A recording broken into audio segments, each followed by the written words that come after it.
Muy buen día, Buen día. Agustín, al equipo, a la audiencia. Bueno, ¿qué tanto conforma el veredicto de ayer considerando que solamente se lograron probar o se pudo establecer la responsabilidad sobre una porción de las denuncias efectuadas y no sobre la totalidad de esas denuncias efectuadas, Gustavo? Nosotros ya veníamos como patrocinantes de las familias advirtiéndoles que existía la posibilidad que no fueran todos los casos suficientemente acreditados a consideración del jurado y que pudiera haber algún caso de no culpabilidad. Esto lo veníamos charlando, primero para bajar las expectativas, porque naturalmente el padre que denunció, que llegó a un juicio, aspira a que el caso de su hijo encuentre condena.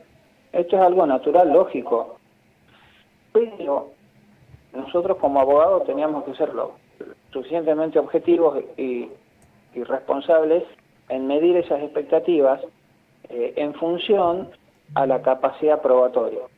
Fueron 24 hechos, perdón, 23, pero no todos tenían la misma capacidad probatoria. Perdón, Todos, perdón, Gustavo, sí, cuando dice la capacidad probatoria, tradúzcalo porque capaz que es una formulación muy técnica, propia sí. de la jerga abogadil, pero esto para el ciudadano de a pie, ¿qué significaría? ¿Qué implicaría? Por ejemplo, si nosotros tenemos un hecho en donde el niño, por un lado, le devela los hechos a su mamá, tiene un relato con su papá, luego va, tiene una entrevista en Cámara Gesell, en el Poder Judicial, donde sostiene los hechos develados a sus padres, luego tiene una terapia con una psicóloga a quien le relata los mismos hechos. Esta es una situación de alta capacidad probatoria. Ahora, cuando tenemos un niño, como en este caso, por los 4 o 5 años de edad, donde todavía no tienen un alto nivel de maduración en cuanto a su expresión oral, en cuanto a su situación o educación sexual, etcétera, etcétera, encontramos chicos que les relataron a medias a los padres, que sumado a eso, cuando los quisimos llevar a Cámara Gesell, no estuvieron en condiciones de declarar en Cámara Gesell, y ahí es donde ya no es alta la capacidad probatoria. Empezamos a tener una serie de complicaciones, pero no porque el hecho no existió, sino porque se complica probarlo. Repito, dadas las características de estas víctimas. Entonces, en ese sentido, nosotros hemos tenido casos de chicos que no han ido a Cámara Gesell y fueron declarados por esos casos no culpables, y otros casos en donde no habiendo habido Cámara Gesell, pero existiendo otra información que se llama periférica, fue declarado responsable. Entonces, en este sentido, nosotros fuimos cuidadosos con las expectativas y entendemos que no importa si fue por 12 o hubiera sido por 5, pero lo importante es que acá queda claro que lo que sucedió, sucedió, y no fue una fantasía generada, como se dijo, por una psicosis colectiva. Em, para usted fue digamos, los casos que no se pudieron probar, decía recién, hubo algún tipo de inconsistencia o de dificultad con elaborar la prueba. Pero no le caben dudas de que los casos existieron. ¿En qué medida este reposar fuertemente sobre lo testimonial no se transforma en una debilidad del proceso judicial, Gustavo?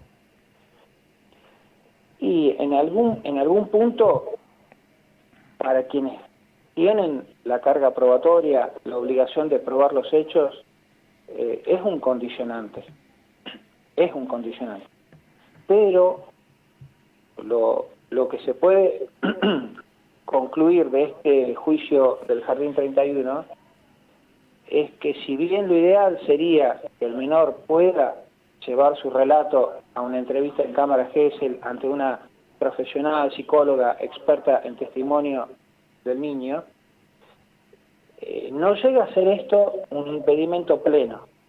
De hecho que han habido casos en donde el jurado popular lo declara culpable al docente de música y no hubo entrevista en cámara GES.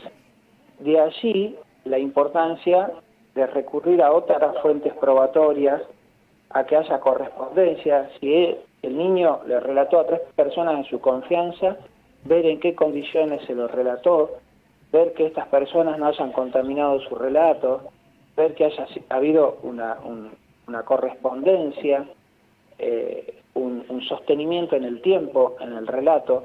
Empiezan a analizarse otras variables. A partir del Jardín 31 queda claro que no es imprescindible una entrevista en cámara GS, sino que se puede acreditar por otros medios. Es más, tenemos un caso en donde no hubo relato, no lo oralizó, pero sí se lo hizo saber a sus padres a través de maniobras físicas de qué les hacía el docente de música. En ese caso no hubo relato oralizado y sin embargo fue declarado culpable. Entiendo. Gustavo, ¿durante cuánto tiempo se llevaron adelante este tipo de acciones, de abusos, por parte de quien ahora ha sido encontrado responsable, culpable por este jurado popular? Cuando nosotros pedimos el juicio por jurado, entendimos que estos hechos se llevaron adelante entre los meses de mayo, junio, pocos meses previo a que todo esto se diera a conocer en el mes de julio del año 2022. Y esto se corresponde con lo que sucedió en el juicio cuando los padres declaran de que venían advirtiendo cambios de conducta en sus hijos en los meses previos. Sí. Gustavo, ¿cómo va a continuar esto? ¿Cuándo se espera la sentencia? ¿Y qué se espera también? Bien, ahora se dio a conocer el veredicto. El veredicto es simplemente, en el caso del jurado popular, el pronunciamiento de si es o no culpable ante los hechos.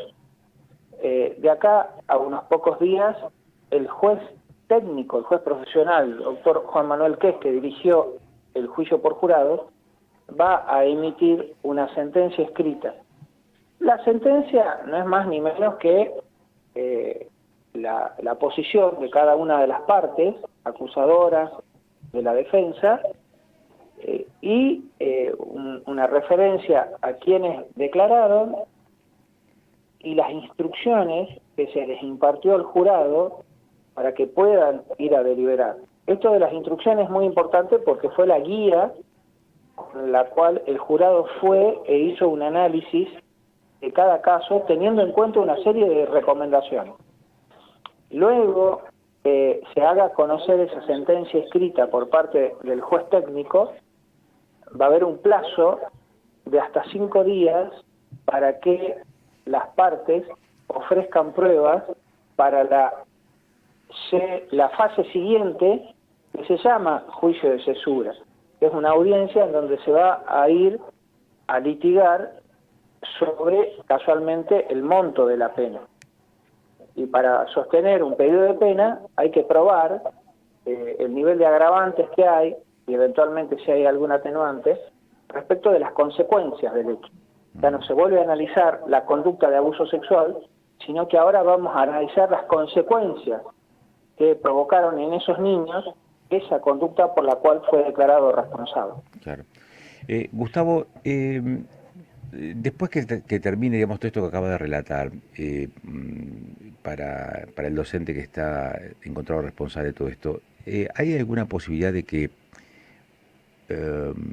avance esta investigación, quizás tratando de determinar responsabilidades del personal superior, digamos, de este establecimiento educativo, o aquí la responsabilidad se termina con el accionar de este docente encontrado ahora culpable? Desconozco qué pensará el Ministerio Público Fiscal. Nosotros, por lo menos como parte querellante, hemos trabajado en función a la conducta de este docente, puntualmente del profesor de música. desde el punto de vista penal, al menos nosotros como querellantes, no visualizamos posibles responsabilidades de otros docentes. Para nosotros, el caso empieza y termina en este docente. ¿Y tiene algún Desconozco otro? que podría llegar Sí, a sí, evaluar la Fiscalía al respecto. claro. ¿Y tiene otros antecedentes? Yo no sé cuándo comenzó a trabajar en educación esta persona, eh, pero me llama la atención que haya surgido en este caso y, y tratándose de una conducta de esas características que no haya un antecedente. Eh, no sé si forma parte también de sus preocupaciones o no esto, Gustavo. A veces suceden, hemos tenido casos de abusos sexuales por parte de docentes, a veces de música, a veces de educación física, en otras actividades, y no siempre se cuentan con antecedentes. El hecho de que no existan antecedentes no devalúa que los hechos que se dan a conocer ahora existan, pero no siempre existen antecedentes. Sí, yo no lo pregunto en función de relativizar estos hechos, sino de indagar si hay otros hechos que pueden estar sin encontrar una reparación, una justicia, una forma de ponerlos bajo la lupa para que se esclarezca también ese tipo de circunstancias. No sé si me explico, Gustavo. Sí, pero por lo menos este juicio estuvo abocado a los hechos del año 2022, Ok. no de situaciones anteriores. Ok. Le agradezco mucho la gentileza que ha tenido de darnos estos minutos. Muy amable, Gustavo. No, Agustín, por favor, y simplemente en 10 segundos hacerle un reconocimiento a lo que yo llamo un inmenso acto de amor por parte de los familiares, de las madres, de los padres, de los abuelos de estos niños, que sufrieron todo el proceso penal y a pesar del dolor pusieron el cuerpo hasta el último momento. Ok. Muchas gracias. Muchas gracias. Muchas gracias.